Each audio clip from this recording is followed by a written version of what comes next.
Para fechar, galera, ah, a gente falou até agora de Portugal e agora a gente fala sobre a Espanha. Falei para vocês, Portugal foi o primeiro país nas grandes navegações e a Espanha foi o segundo. Alguns anos depois de Portugal ter se consolidado como país, né, na verdade alguns não, mais de 2 séculos depois, um século e meio depois, a Espanha vai seguir o mesmo caminho. A Espanha ela vai conseguir a unificação dela em 1492. Vai ter um casamento entre o rei de Castela e a rainha de Aragão. Foi o rei Fernando e a rainha Isabel. Quando eles se casam, esse casamento ele vai ser por motivos políticos. Já expliquei isso para vocês que todo casamento nessa época era por motivos políticos. Ninguém casava porque se amava. Era por interesse político. Esse casamento ele vai selar uma aliança e essa aliança ela vai significar a unificação dos reinos e a formação do Estado espanhol. Beleza?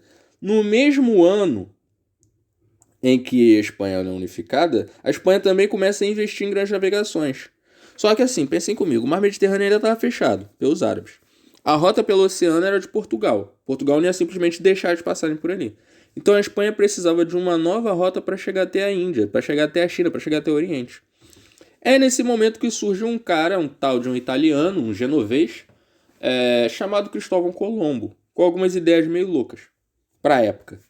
Naquela época, se acreditava que a Terra era plana.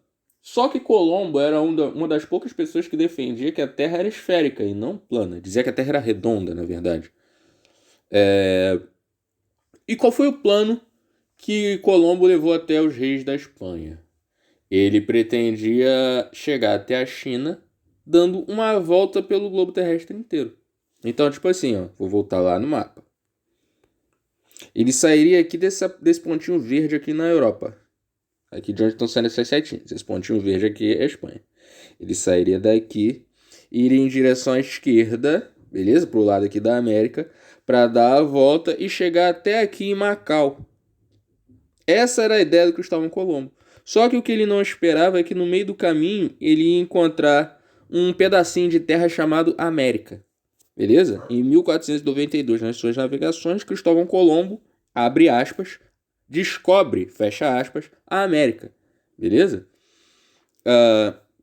Quando novas terras, que até então ninguém tinha a menor ideia de que existiam, são encontradas por Colombo, começa uma disputa, ou uma discussão.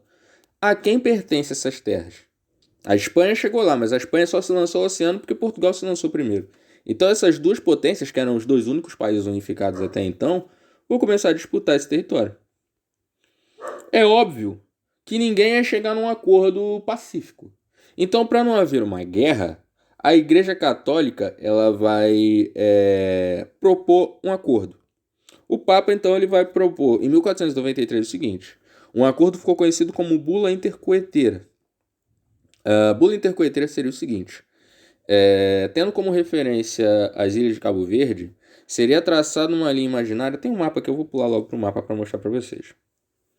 Tendo como referência a ilha de Cabo Verde, aqui, do lado daqui do continente africano é ótimo, seria traçada uma linha imaginária a 100 léguas náuticas dessa ilha. O que estivesse à esquerda, a oeste dessa linha, pertenceria à Espanha, o que estivesse à direita pertenceria a Portugal. Obviamente, Portugal, na figura do rei Dom João II, não aceita esse acordo. Ele pede para essa linha ser puxada um pouquinho mais para a esquerda. E a igreja atende. Essa linha, então, ela vai ser puxada para 370 léguas das ilhas de Cabo Verde. Vai ser essa linha preta aqui cortando o continente sul-americano. Aí permanece o critério. O que está à esquerda da Espanha e o que está à direita de Portugal. Portugal aceita o acordo. Esse acordo ele ficou sendo chamado de Tratado de Tordesilhas, beleza? Vai ser assinado em 1494. Depois que esse Tratado de Tordesilhas é assinado, aí a gente vai ter em 1498 o Colombo chegando a Calicut, chegando na Índia. E em 1500 vai sair um cara chamado Pedro Álvares Cabral, com uma esquadra. Ele vai sair mais ou menos ali por volta do dia 15 de março. Ele sai de Portugal e o destino original da sua viagem era Calicut, refazer a rota que o Vasco da Gama tinha feito até lá. Só que ele muda essa rota para oeste e chega no continente americano, que pelo Tratado de Tordesilhas pertenceria a Portugal. É quando nós costumamos dizer, no dia 22 de abril de 1500, que Pedro Álvares Cabral, entre muitas aspas, encontra o Brasil, descobre o Brasil. Beleza? Só que quando os portugueses chegam aqui, eles não encontram nada muito interessante. Se vocês lembrarem de uma das últimas aulas que a gente teve no segundo bimestre, eu falei para vocês sobre o mercantilismo, que era o modelo econômico do século XVI na Europa. O mercantilismo ele era baseado em exploração colonial, beleza? Essa exploração colonial ela era feita pela iniciativa privada, mas era totalmente controlada pelo Estado, pela coroa. O que o mercantilismo ele pretendia encontrar nas colônias? Primeira coisa, produtos para serem comercializados. Segunda coisa, gente para comercializar, ou seja, o mercado consumidor. Terceira coisa, ouro. Tranquilo? Portugal não encontrou nenhuma coisa, nem outra, nem outra. Portugal não encontrou nada de interessante aqui para comercializar de forma imediata. Não encontrou ninguém para comercializar, só encontrou o índio. E o índio não tinha a menor ideia do que era comércio. E no início, em 1500, não encontraram ouro, prata, não encontraram nada de valor aqui. A única coisa que encontraram aqui que poderia se transformar em dinheiro foi o tal do pau-brasil, que era uma madeira que lá em Portugal, na Europa também tinha, em alguns países da África também era encontrado. E essa madeira era utilizada para fazer uma tinta vermelha que era usada para tingir tecidos, os tecidos que normalmente eles compravam dos chineses.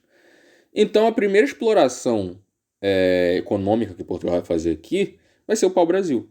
Nos primeiros anos vai ser só com isso que Portugal vai se preocupar. Portugal até 1530 meio que vai ignorar o Brasil, beleza? Cabral vai ficar 10 dias aqui no Brasil depois que ele chega. Vão rezar uma missa, né? Essa foto que tá aí no slide foi eu mesmo que tirei no Museu de Belas Artes do Rio de Janeiro. Beleza? Esse quadro tá exposto lá, a primeira missa do Vitor Meireles. Ele vai seguir, depois desses 10 dias, ele vai seguir viagem até as Índias e vai mandar uma galera de volta para Portugal para dar um relatório ao rei do que eles tinham encontrado aqui na América. Beleza? A partir disso a gente vai iniciar o chamado período pré-colonial do Brasil, mas isso aí vai ser assunto para outra aula, beleza? Então é o que a gente tem para hoje. Já postei as questões lá no grupo. Daqui a pouco eu volto lá com vocês para poder dar o gabarito dessas questões, beleza? Valeu!